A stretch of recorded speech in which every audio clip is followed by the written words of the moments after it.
احسان ہے اہل بیت کا، احسان ہے آل محمد کا، اور وہ بھی اس طرح کا احسان. اللہ اکبر. چلیے آپ علی کو مت کہیے، حسین کو مت کہیے، رسول اللہ تو ہے نا، ماشاءاللہ ان کے احسان سے انکار کر سکتے ہو؟ اور خدیجۃ الکبریٰ، ان کے احسان سے کوئی انکار کر سکتا ہے؟ اتنی ساری رقم جس کے پاس ہو، اور وہ ساری رقم خدیجۃ الکبریٰ نے کہاں لگائی؟ سلام اللہ علیہا. کہاں لگائی خدیجۃ الکبریٰ نے؟ وہ کہاں گئے معلوم؟ 70,000 یا 1,20,000 اونٹ ہیں مال التجارہ ڈھونے کے لیے.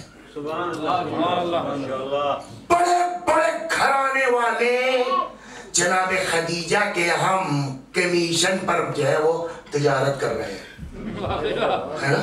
سنا ہے آپ سے کیا پڑتا ہے بھائی؟ خود ہمارے رسول نے یہ کام کیا ہے، گئے خدیجہ کا مال لے کر کے. یہ اتنا بڑا جو ہے وہ معاملہ، اتنا بڑا بزنس جس خاتون کا ہو. بس آخری بات سن لیجئے ان کی. انتقال کا وقت تھا، مشکل یہ آن پڑی ہے کہ اب رسول اللہ کی پوزیشن یہ ہے کہ خدیجہ کے لیے نا، تو اب ذمہ دار کون ہے ان پیسوں کا؟ اللہ ذمہ دار ہے نا. چنانچہ روایت کہتی ادھر خدیجہ نے خواہش ظاہر کی، ادھر سے جبرائیل نازل ہوئے. یا رسول اللہ، خدا فرماتا ہے خدیجہ کے کفن کی ذمہ داری ہماری ہے.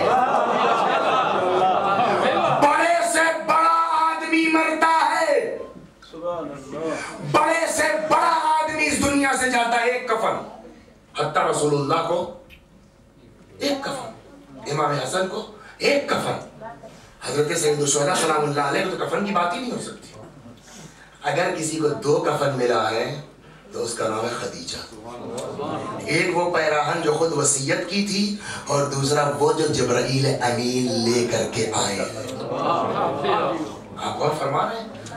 وہ ہے خدیجہ جس کی پوری دولت خرچ ہوئی ہے اسلام پر. تو چلو علی نے کچھ نہیں کیا معاذ اللہ، حسین نے کچھ نہیں کیا، خدیجہ کی دولت سے بھی انکار ہے، رسول اللہ کی زحمت سے بھی انکار ہے. نہیں کیا کچھ ان لوگوں نے، لیکن فاطمہ کم از کم رسول اللہ کی بیٹی تو ہیں، علی سلام اللہ علیہ کم از کم پیغمبر کے داماد تو ہیں، پیغمبری کا احسان مان لو. حسین پیغمبر کے نواسے تو ہیں، کم از کم پیغمبر کا احسان مان لو. اب بات سمجھ میں آئے گی کہ وجہ کیا ہے کہ اگر ان کی محبت، تم سے پیسہ کون مانگ رہا ہے؟ تم سے مال کون مانگ رہا ہے؟ تم سے دولت کون مانگ رہا ہے؟ قرآن نے تو صرف اتنا ہی کہا بھیا جس نے اپنا سب کچھ قربان کر دیا اس کی اولاد سے محبت کرتے رہو، ہم اسی میں خوش ہیں. صلوات و محمد قل لا اسألكم علیہ اجرا الا المودۃ فی القربى. آپ کہہ دیجئے میں رسالت کی اجرت کے سلسلے میں تم سے کوئی مطالبہ نہیں کرتا سوائے اس کے کہ میرے قرابت داروں سے محبت کرو. اور اگر آپ آگے بڑھیے تو میں نے یوں کہا کہ چلیے، ورنہ علی کی حیات آپ ملاحظہ کیجئے، امام حسین علیہ السلام کی حیات ملاحظہ. ان لوگوں نے اپنے اوپر مقدم کیا ہے دوسروں کو. خود محتاج ہیں، خود ضرورت مند ہیں. انشاءاللہ خدا نے توفیق کو کل عرض کروں گا حضرت علی سلام اللہ علیہ کے سلسلے خود ضرورت مند ہے کس طریقے سے دوسروں کی مدد کرتے ہیں. لیکن آج امام حسین سے متعلق مدینہ ہے، ایک آدمی آیا ہے، حسین کے سامنے اس نے ہاتھ پھیلا دیا. ناسخ التواریخ میں یہ روایت ہے کہ امام حسین علیہ السلام اس کو لے کے آئے گھر. آپ غور کیجئے یہ کیا تھے اور ان کے ساتھ کیا کیا گیا. دنیا میں شرم کس کو آتی ہے؟ غیرت کس کو آتی ہے؟ مانگنے والے کو یا عطا کرنے والے کو؟ مانگنے والے کو نا. واحد گھرانہ یہ ہے ایسا کہ جہاں عطا کرنے میں شرم آتی ہے اگر کم ہے. واحد گھرانہ ایسا ہے. امام رضا علیہ السلام کے لیے روایت،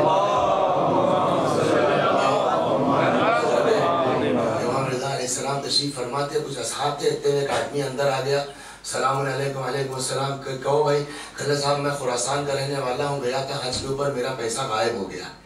اور ایک بات سن لیجیے صاحب، میں غریب نہیں ہوں، میں صدقہ خیرات نہیں چاہتا، بھئی یہ حالات اس طرح کے ہو گئے، اتنا دے دیجیے اے فرزند پیغمبر کہ میں اپنے جو ہے وطن تک پہنچ جاؤں، اور جو آپ دیں گے میں اس کو وہاں پہنچ کے آپ کی طرف سے خیرات کروں گا، اس لیے کہ میں ضرورت مند نہیں، بس اس وقت حالات میرے خراب ہو گئے۔ امام نے کہا اچھا بیٹھو بیٹھو بیٹھو بیٹھو۔ دھیرے دھیرے جب پبلک چلی گئی، ایک آدھ لوگ جو گھر کی طرح ہے خاص وہ رہ گئے، تب امام رضا علیہ السلام اندر گئے۔ اندر جانے کے بعد یہ تھوڑی دیر میں پکارا وہ مرد خراسانی، کہاں ہے بھائی جس کا پیسہ غائب ہو گیا تھا حج کے سفر میں؟ کہا جی، کہ دروازے کے پاس آؤ۔ دروازے کے پاس آیا، روایت کہتی ہمارے اور آپ کے 8ویں امام نے دروازے کے پیچھے سے ہاتھ بڑھایا اور ایک تھیلی اس کو دی، کہا یہ لو جاؤ، یہ میں نے تم کو دی ہے، میری طرف سے خیرات کرنے کی ضرورت نہیں ہے، جاؤ تم، لیکن قبل اس کے کہ میں کمرے میں واپس آؤں آپ چلے جائیے گا، رکیے گا مت۔ اس نے کہا ٹھیک ہے، قبل اس کو چلا گیا۔ جب وہ چلا گیا تو امام رضا علیہ السلام حجرے میں آئے، کیا ہے واقعہ اہل بیت؟ ہم سے تو پیسے کی نہیں صرف محبت کی بات کہی جا رہی ہے نا۔ امام اندر آئے تو جو دو ایک صحابی رہ گئے، نکلنے مولا بہت دے دیا آپ نے تو اس کو غنی کر دیا، مگر اس کا کیا مطلب ہوا کہ میرے آنے سے پہلے تم چلے جانا، اب نہ دیکھوں میں تم کو؟ پتہ امام نے کیا کہا کہ جب کوئی شخص کسی کے آگے ہاتھ پھیلاتا ہے تو اس کے چہرے پر ایک طرح سے ذلت کے آثار ہوتے ہیں۔ امام نے فرمایا مجھ سے ایسا چہرہ دیکھا نہیں جاتا، کہ میں دھیرے دھیرے آپ کو لے جا رہا ہوں کہ آپ سوچئے مانگنے والے کے دل کی کیفیت کیا ہوتی ہے۔ یہاں امام حسین کی داستان چلے بھی بیچ میں آگے، امام حسین سے اس آدمی نے مدینے میں ہاتھ پھیلا دیا، سوال کر دیا، امام اس کو لے کے آئے گھر، جو کچھ دینا چاہتے تھے حضرت خود اتنا امام حسین علیہ السلام کے پاس نہیں تھا۔ تاریخ کا بیان ہے کہ امام نے ابا کے دامن میں جو کچھ تھا گھر میں اس کو اس ابا میں لپیٹا، ویسے امام رضا کرا، اور گھر سے باہر نہیں آئے۔ وہاں امام کے نہ نکلنے کا سبب اور تھا، یا حسین اپنا سبب بتا رہے ہیں۔ دروازے سے باہر ہاتھ نکالا، کہا میرے بھائی اس کو لے لو اور جاؤ، مجھے شرم آتی ہے کہ اتنا کم لے کے تمہارے سامنے کیسے آؤں۔ میں نے یہی پوچھا تھا نا کہ مانگنے والے کو شرم آتی ہے کہ عطا کرنے والے کو؟ اس نے لے لیا اور لگا رونے، اس انداز ایسا تھا امام کا کہ رونے لگا۔ جیسے اس نے گریا شروع کیا، امام حسین علیہ السلام نے فرمایا میرے بھائی میں نے پہلے ہی معذرت کر لی ہے کہ میرے پاس اس سے زیادہ نہیں ہے۔ اس نے کہا حسین میں کم کی وجہ سے نہیں رو رہا ہوں، کہا پھر؟ کہا میں یہ سوچ کے رو رہا ہوں کہ کیا اتنا بڑا ہاتھ یہ بھی کبھی مٹی کے نیچے جا سکتا ہے؟ حسین کے کرم اور عطا کا عالم یہ ہے کہ ایک فقیر کے ذہن میں ہے کہ ایسے آدمی کو تو مرنا ہی نہیں چاہیے۔ اب یہ میری جہالت کہیے، میری کم علمی کہیے کہ مجھے نہیں معلوم، کہ کتاب میں لکھا نہیں تھا جس میں پڑھا میں نے کہ اس کا نام کیا تھا، زندہ تھا کہ نہیں تھا، کربلا تک پہنچا کہ نہیں پہنچا، لیکن اس کی روح کو خطاب کر کے ہم آپ یہ تو کہہ سکتے ہیں کہ تو نے حسین کا مزاج دیکھا نا، کم ہے تو عطا کرنے میں شرم آتی ہے، کم ہے تو عطا کرنے میں غیرت آ رہی ہے۔ اس حسین کے دل پر اس وقت کیا گزر گئی ہوگی کہ جب ایک بچے کی پیاس سے مجبور ہو کر کے حسین کو ہاتھ پھیلانا پڑا۔ یہ دیکھیے وہ چیزیں ہیں کہ جس کو پڑھنا آسان ہے، جس کا سننا آسان ہے، لیکن انسان اگر اس پر غور کرے کہ واقعی اس وقت حضرت سید الشہداء سلام اللہ علیہ کے قلب مبارک کی کیفیت کیا رہی ہوگی کہ جب حسین کو بچے کی پیاس سے مجبور ہو کے مانگنا پڑا ہوگا۔ اور یہ عجیب ہے واقعہ۔ ایک چیز اور آپ یہاں آج اس شہزادے کے صدقے میں سن لیجئے، اکثر ہمارے ذاکرین پڑھتے ہیں کہ جیسے ہی اصغر کو تیر لگا اصغر مسکرائے، سنتے ہیں نا؟ ہماری سمجھ میں بات نہیں آتی تھی کہ 6 مہینے کا بچہ تیر لگے گا مسکرائے گا، یہ کیا مطلب؟ جب تک خود نہیں پڑھا، بعد میں روایت ہم نے خود پڑھی کہ جہاں یہ لفظ ہے کہ جیسے ہی تیر لگا فتبسم، بچہ مسکرایا۔ اب آدمی سوچنے مجبور ہے کہ 6 مہینے کا بچہ، اس کو کہاں سے اتنا شعور ہوا کہ تیر لگے اور مسکرائے؟ یہ بات عقل میں آتی ہے کہ اگر اہل بیت کو پہچانتے ہوتے، اہل بیت گھران، تم یہ کیا سمجھتے ہو کہ یہ کربلا میں جو حسین پر پانی بند ہوا ہے وہ کس کے لیے بند ہوا ہے؟ حسین کے لیے۔ حسین پر جو ہے کہ پانی پیاس سے مجبور ہو کہ حسین بیعت کر لیں گے؟ کہ نہیں۔ کیوں؟ کہ اس لیے کہ حسین کا مزاج کا پتہ ہے یزید کو بھی۔ کیسے پتہ ہے؟ یزید کے باپ نے جو وصیتیں کی ہیں اس میں اس کی وصیت میں یہ ہے کہ فلاں فلاں فلاں بیعت لینا نہیں کریں گے، ان کو مار دینا۔ اسی میں معاویہ نے یہ وصیت کی ہے، حسین فرزند پیغمبر ہے، حسین کے سینے میں ان کے باپ کا دل ہے۔ یہ یزید کے باپ کا جملہ ہے، لہٰذا کبھی حسین سے مت الجھنا، حسین کے سینے میں ان کے باپ کا دل ہے۔ تو اس کا مطلب اچھی طرح سے یزید اور یزیدی سمجھ رہے تھے کہ ان پر چاہے جتنا دباؤ بنے یہ بیعت کرنے والے نہیں ہیں، ان کے سینے میں علی کا دل ہے۔ پھر کیوں بند کیا گیا؟ حسین کے لیے۔ میرا خیال یہ ہے کہ یہ جو پانی بند کیا گیا حضرت سید الشہداء پر، یہ حسین کے لیے نہیں بند ہے۔ کہ پھر کہ یہ دباؤ بنانا چاہ رہے ہیں اندر سے، عورتوں کے ذریعے سے۔ حسین تو نہیں آئیں گے، لیکن جب پانی بند ہوگا، بچے بلکیں گے، جب سکینہ تڑپیں گی، جب چھوٹے چھوٹے بچے بلک رہے ہوں گے، تب عورتیں دباؤ بنائیں گی حسین پر کہ آپ کا معاملہ ان بچوں کی پیاس نہیں دیکھی جا رہی ہے، آپ بیعت کر لیجئے۔ تو جہاں تک میں سمجھا ہوں، شاید کوئی ضروری نہیں کہ میری جو فکر اس کو آپ مان ہی لیجیے اور وہ حقیقت 100% درستی ہو، لیکن شاید مقصد یہ ہو پانی بند کرنے کا تاکہ حسین پر دباؤ بنایا جا سکے کہ کل کو چلیے زینب نہ کہیں گی، ام کلثوم نہ کہیں گی، لیکن جو عورتیں باہر کی ہیں وہ تو کہہ سکتی ہیں، بہت زیادہ برداشت کر سکتے ہیں۔ اور محمد جوان ہے، بہرحال یہ جو ہے وہ اصغر کے مقابلے میں پیاس زیادہ برداشت کر سکتے ہیں، لیکن اگر اصغر صبح قتل ہو گئے تو ظالم کو یہ قلق باقی رہے گا، صبح ہی صبح اصغر کا کام ہو گیا۔ اگر اصغر اور رہے ہوتے تو کم از کم حسین اصغر کے دباؤ میں آ کے بیعت کرتے ضرور۔ لہذا حسین نے بھی سوچا جو سب سے کمزور ہمارے یہاں ہے اس کو سب سے آخر تک رکھوں گا تاکہ ظالم کے دل میں کوئی حسرت باقی نہ رہ جائے۔ کاش حسین کا بچہ ہوتا تو اس کے دباؤ میں آ کر کے حسین بیعت کرتے۔ سب چلے گئے، آخر میں سب سے بچے ہیں کون؟ علی اصغر۔ اور اب دنیا دیکھ رہی ہے کہ اب تو حسین دباؤ میں آئیں گے، اب تو 6 مہینے کا بچہ ہے حسین۔ اور ایک جملہ اور کہہ دوں یہاں پہ رک کر کے، جناب حضرت ابو الفضل العباس علیہ السلام کے القاب میں ایک لقب کیا ہے؟ باب الحوائج، حاجتوں کا دروازہ۔ اماموں میں 7ویں امام کا لقب ہے باب الحوائج، حاجتوں کا دروازہ۔ اور بس غیر معصومین میں غیر امام جو ہے اس میں جناب عباس کا لقب ہے کیا؟ باب اور دوسرا لقب جو کسی کو ملا ہے باب الحوائج کا، وہ یہ 6 مہینے کا شہزادہ علی اصغر، حاجتوں کا دروازہ۔ میری آواز جہاں جہاں تک جا رہے، میری ماؤں، میرے بہنوں، میرے عزیزوں، میرے بھائیوں، آج کی اس مجلس میں جو خواہش ہے، جو تمنا ہے، جو آرزو ہے، آؤ اصغر کو لے کے خدا کی بارگاہ میں۔ اصغر باب الحوائج ہے، خدا اصغر کی سفارش کو رد نہیں کر سکتا۔ روایات ہے اس طرح کی کہ اصغر باب الحوائج ہے۔ اللہ اکبر۔ حسین علیہ السلام میدان میں ہے کہ روایت کہتی ہے اچانک ایک آواز گونجی گریے کی۔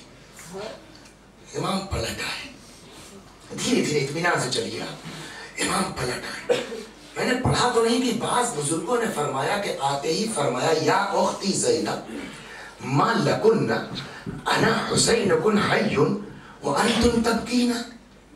اے بہن زینب کیا ہو گیا ہے تم لوگوں کو؟ ابھی تو حسین زندہ ہے، کیوں گریا کر رہی ہو؟ اس کے آگے کا جواب سنا ہے آپ نے؟ زینب نے کیا فرمایا؟ بھیا آپ کی آواز استغاثہ کچھ ایسی دردناک تھی کہ بچے نے اپنے آپ کو جھولے سے گرا دیا. یہی اگر آپ سمجھ جائیں تو سمجھ آئے نا بچے کے اندر شعور ہے. اہل بیت یا 6 مہینہ اور 2 سال کی بات نہیں ہے, اتنا شعور ہے کہ باپ نے پکارا ہے جھولے سے گرا دیا. تو شعور کا اقرار ہوا نا. امام حسین سلام اللہ علیہ سمجھ گئے.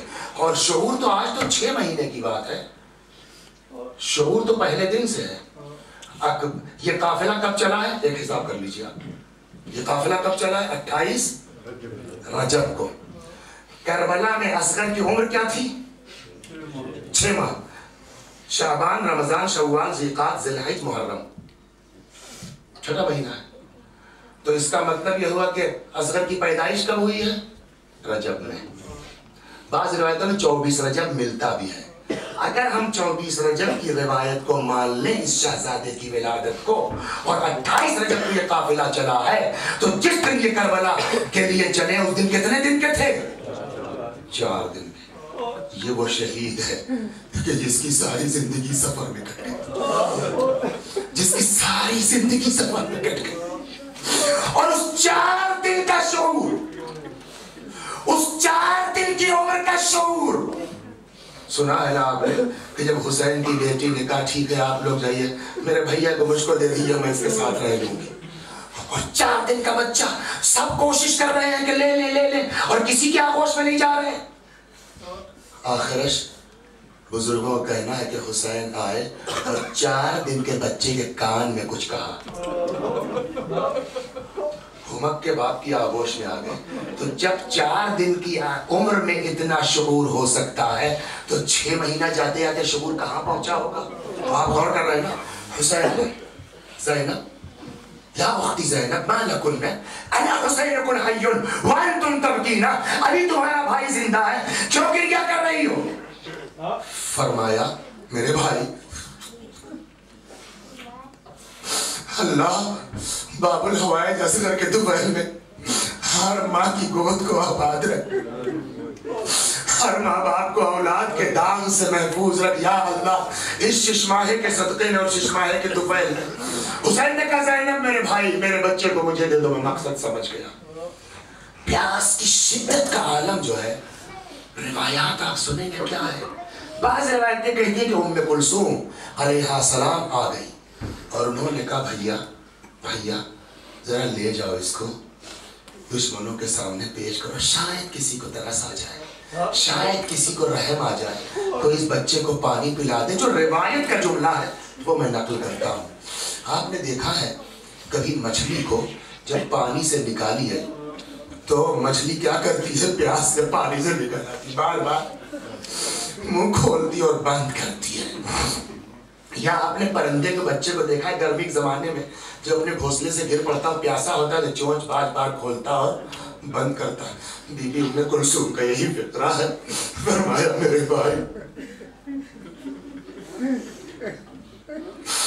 اس بچے کو لے جا, شاید کوئی ترس کھا کے پانی پلا دے. اما ترا, ام کلثوم کا جملہ اما ترا کیف یتلذا, اے میرے بھیا دیکھو پیاس کی شدت سے کیسے یہ بچہ بار بار منہ کھولتا اور بند کرتا.